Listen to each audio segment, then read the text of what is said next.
Friends, आप लोग कैसे हैं? आप लोगों की पढ़ाई लिखाई कैसे चल रही है? I am Rajesh Singh from IIT Dhanbad. बच्चों, हम लोग पिछले लेक्चर में बात किए थे कि हम लोग किसी भी इलेक्ट्रिकल सर्किट को कैसे सॉल्व करेंगे। उसमें हम लोग इलेक्ट्रिकल सर्किट को दो पार्ट में डिवाइड किए थे, एक सिंपल सर्किट और एक कम्प्लेक्स सर्किट। सिंपल सर्किट की पहचान ये थी कि यदि सर्किट में आइदर सिंगल लूप हो या सिंगल सेल हो तो ऐसे सर्किट को हम लोग सिंपल सर्किट किए थे और इसको हम लोग सॉल्व किए थे ईजी वे में। हम लोग यदि सिंगल लूप है तो उस समय हम लोग आई इन सर्किट बोले थे कि E summation of E divide by summation of are.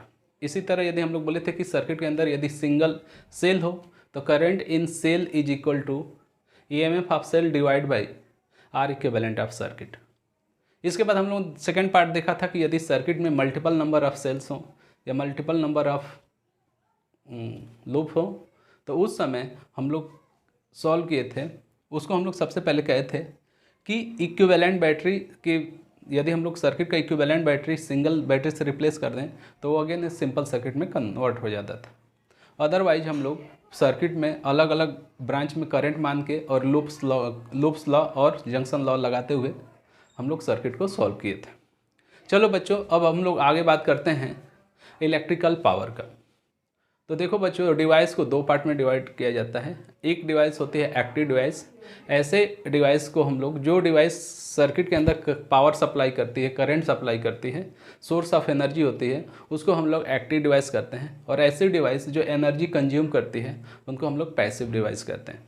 जैसे रेजिस्टेंस पैसिव डिवाइस का एग्जाम्पल है, एक TV पैसिव डिवाइस है, फैन, बल्ब, ये सब पैसिव डिवाइस हैं। सेल, बैटरी, ये सब लोग एक्टिव डिवाइस हैं। जनरेटर एक्टिव डिवाइस है।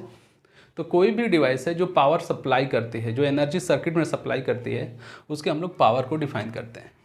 पावर पैसिव डिवाइस का भी डिफाइन करता है। तो यदि एक्टिव डिवाइस है तो उसको हम लोग ऐसे कहेंगे कि एनर्जी पर सेकेंड डिलीवर्ड। रुको। तो बच्चों, power of any active device is defined as energy liberated by device per second in circuit is known as power of that device. इसी तरह यदि हम लोग बात करें कि power of passive device that is energy consume per second by device is known as power of that passive device. तो चलो बच्चों, इसको हम लोग लिख लेते हैं। एनर्जी लिबरेटेड पर सेकेंड और consume per second by a device is known as power of that device. तो बच्चों, पावर ऑफ यदि हम लोग बात करें एक्टिव डिवाइस का, तो यदि कोई एक्टिव डिवाइस है मतलब वो एनर्जी का सोर्स है और इस सोर्स के क्रॉस पोटेंशियल डिफरेंस भी है और इससे करंट I पास कर रही है। सोर्स के पॉजिटिव टर्मिनल से करंट निकलती है और नेगेटिव पे सिंक होती है। तो इसका जो पावर होगा वो VI होगा और ये पावर डिलीवर करेगा, सर्किट को ये पावर देगा, सप्लाई करेगा। और यदि हम लोग बात करें पावर ऑफ पैसिव डिवाइस मतलब लोड की बात करें, इसके क्रॉस यदि पोटेंशियल डिफरेंस भी है और इसमें करंट I आ रही है तो इसका पावर कंज्यूम इसको बोलेंगे, कंज्यूम्ड, और ये पावर सप्लाई होगा। तो power consume is equal to V into I होगा। देखो बच्चों, ऐसा होता क्यों है? तो ये बहुत सिंपल है। इसको ऐसे समझते हैं कि हम लोग पोटेंशियल कैसे डिफाइन किए थे। तो पोटेंशियल था work done by per unit charge. तो यहाँ से वर्क डन क्या हो गया? VdQ, rate of work done power होता है। तो यदि हम लोग इसको डिफ्रेंशिएट करें तो यहाँ से dQ/dt, dQ/dt करंट होता है तो VI। तो जो पावर होता है, power is defined as VI। अब यदि सोर्स है तो पावर सप्लाई होगा और यदि ये लोड है तो पावर कंज्यूम होगा। तो इसको नोट कर लो बच्चों। चलो बच्चों, अब हम लोग बात करें कि energy supply or consume by a device. तो यदि हम लोग बात करें, इसको दो केस में कहेंगे। तो बच्चों, हम लोग बात करते हैं केस 1 का, व्हेन पावर इज कांस्टेंट। यदि पावर कांस्टेंट है तो हम लोग को पता है कि power is equal to dQ/dt। तो यहाँ से Q बराबर हो जाएगा dQ is equal to P/dt। Integrate कर दें तो Q बराबर इंटीग्रेशन ऑफ P/dt। चूँकि यहाँ पावर कॉमन है तो ये हो जाएगा P बाहर इंटीग्रेशन d/dt तो P डेल्टा T, तो उस समय हीट सप्लाई जो होगा या कंज्यूम होगा that is power into delta T time interval. यदि पावर वेरिएबल है, यदि हम लोग बात करें केस 2 का, इधर करिए केस 2 का, इफ पावर इज वेरिएबल, यदि पावर वेरिएबल है तो हम लोग बात करेंगे Q is equal to integration P dt T1 से T2, और इसको इंटीग्रेट करके सॉल्व करेंगे। ठीक है, तो ये दो बात को ध्यान रखेंगे कि हीट कितना सप्लाई या कंज्यूम हुआ। सप्लाई इस बात पर डिपेंड करेगा कि वो सोर्स है, कंज्यूम इस बात पर डिपेंड करेगा कि वो लोड है। और ये वैल्यू निकालने के लिए यदि पावर कांस्टेंट है तो पावर इनटू टाइम कर देंगे, और वेरिएबल है तो इंटीग्रेशन करके हम लोग हीट सप्लाई या कंज्यूम निकालेंगे। अब इसको हम लोग एग्जाम्पल के थ्रू समझने की कोशिश। चलो बच्चों, बात करते हैं हम लोग power supply by ideal cell. तो यदि कोई आइडियल सेल है तो आइडियल सेल का इंटरनल रेजिस्टेंस जो होता है वो 0 होता है, और ईएमएफ यदि इसका E है, इसके थ्रू यदि करंट आई जा रही है, तो हमको पता है कि इस समय V is equal to V बराबर E माइनस आई आर होता है। अब यहाँ पे R 0 है तो V की वैल्यू E के बराबर होगा। तो पावर सप्लाई की वैल्यू कितनी होती है, V इंटू आई, तो इसके जगह पर E आई कर देंगे। तो यदि कोई आइडियल सेल है तो उसका पावर सप्लाई होगा E इंटू आई। चलो बच्चों, अब हम लोग बात करते हैं power supply by real cell. Let assume कोई एक रियल सेल है, इस रियल सेल का EMF की वैल्यू जो है वो E है और इंटरनल रेजिस्टेंस R है। इस सेल से यदि करंट I सप्लाई हो रही है तो हम लोग देखेंगे कि इस बैटरी के अक्रॉस या सेल के अक्रॉस V की जो वैल्यू होगा E माइनस आई आर होगा। और हमको पता है कि power is equal to V I होगा। यहाँ से यदि हम लोग V की वैल्यू पुट करें E minus I R into I, तो ये वैल्यू आ जाएगा E I minus I square R. देखो बच्चों, यहाँ पे एक्चुअल क्या होगा कि बैटरी तो एक्चुअली E आई पावर सप्लाई करेगी, लेकिन आई स्क्वायर आर जो पावर है वो बैटरी के जो इंटरनल रेजिस्टेंस है वही लॉस कर देगा।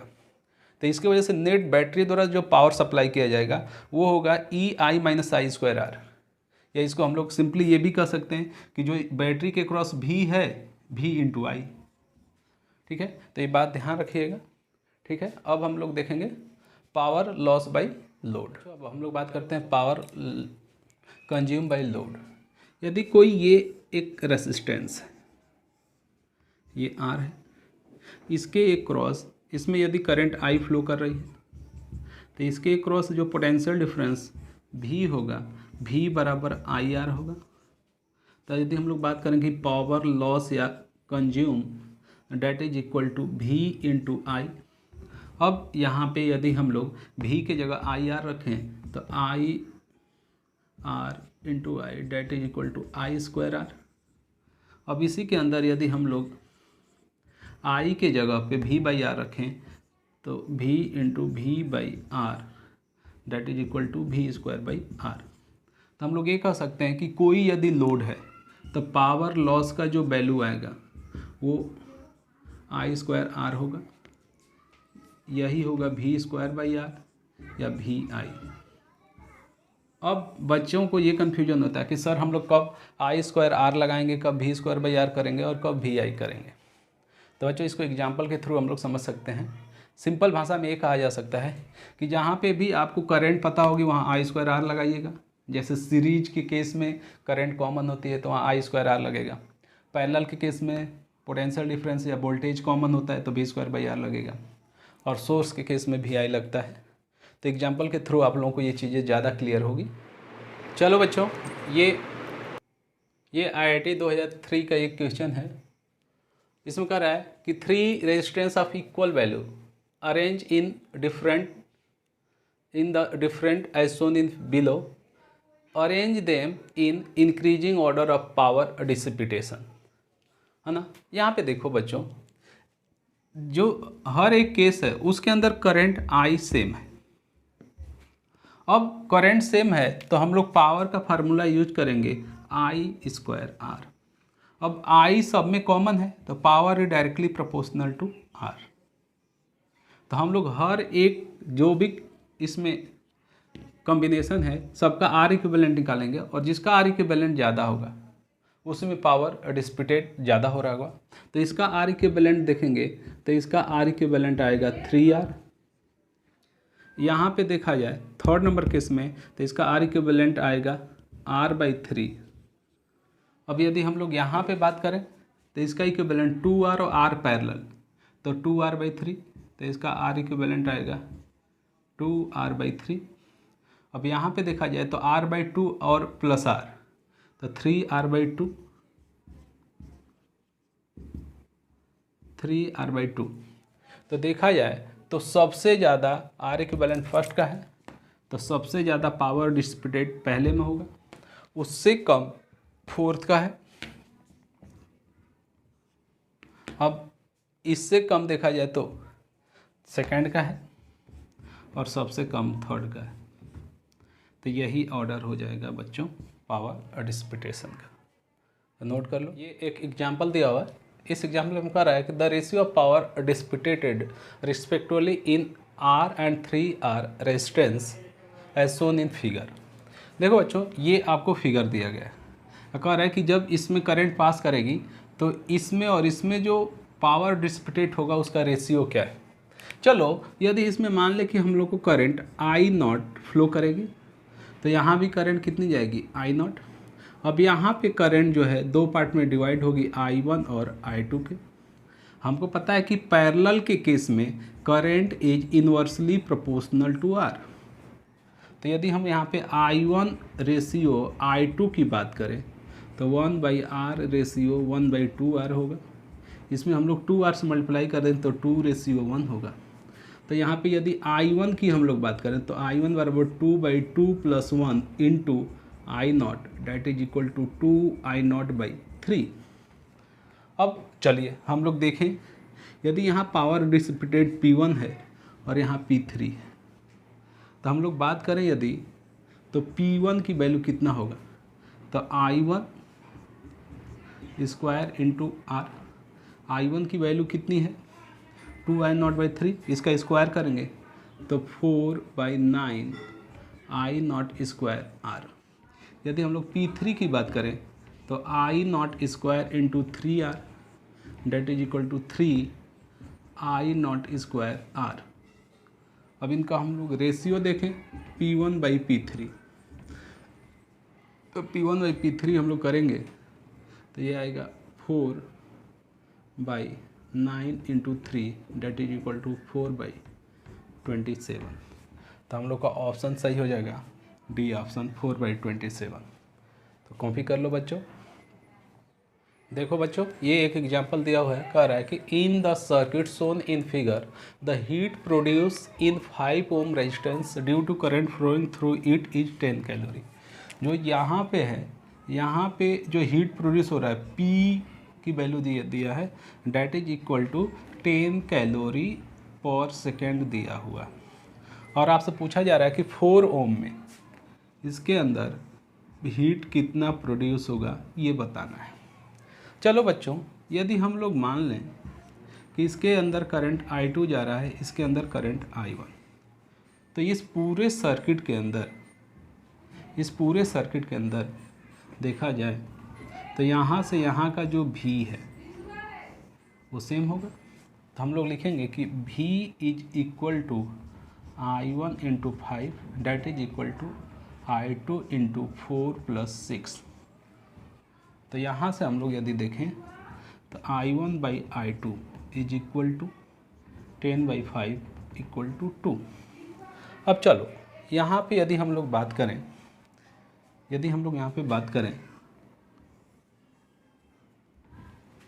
कि P1 का, तो P1 is equal to I1 square into R की value 5, P2 is equal to I2 का स्क्वायर इंटू 4। यदि हम लोग P1/P2 की बात करें, P1/P2 is equal to I1/I2 का होल स्क्वायर इंटू 5/4। अब I1/I2 कितना है, 2 है। I1/I2 की वैल्यू कितना है, 2। तो ये हो जाएगा P1/P2 इज इक्वल टू 2 का स्क्वायर इंटू 5/4। तो ये कैंसिल हो गया।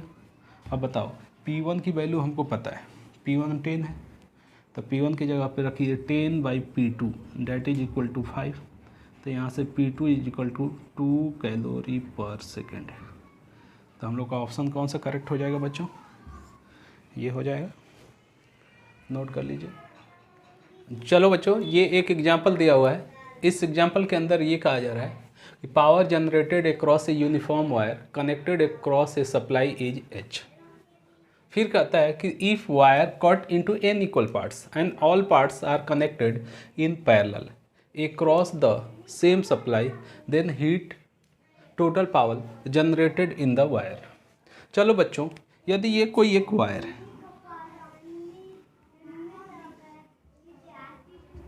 अब इस वायर का लेंथ यदि L है, क्रॉस सेक्शनल एरिया A है, तो R बराबर क्या होता है, रो L/A, मतलब R is directly proportional to L।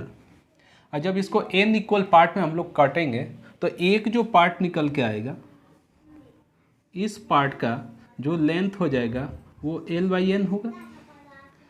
यदि लेंथ L/N होगा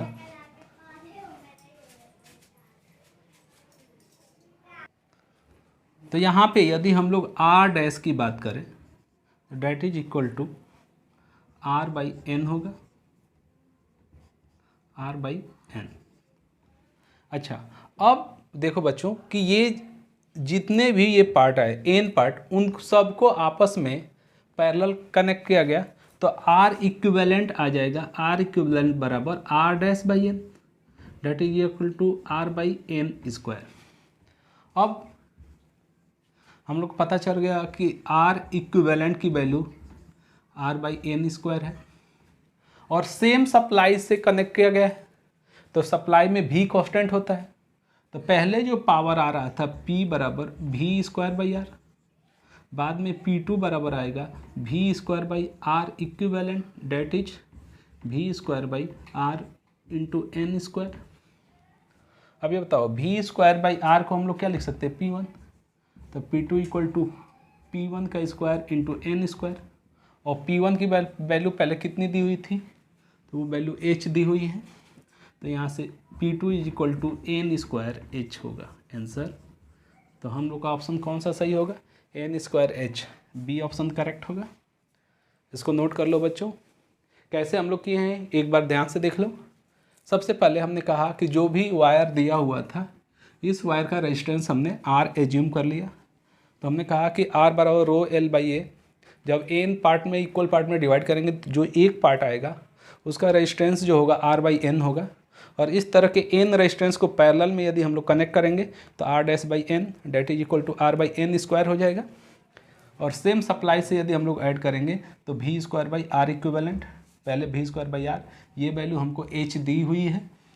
अब यहाँ पे ये वैल्यू पुट किया, P1 स्क्वायर की वैल्यू, एक सेकंड रुक जाओ यहाँ पे, अब P1 की जगह पे हम लोग रख देंगे H, तो ये वैल्यू N² H होगा।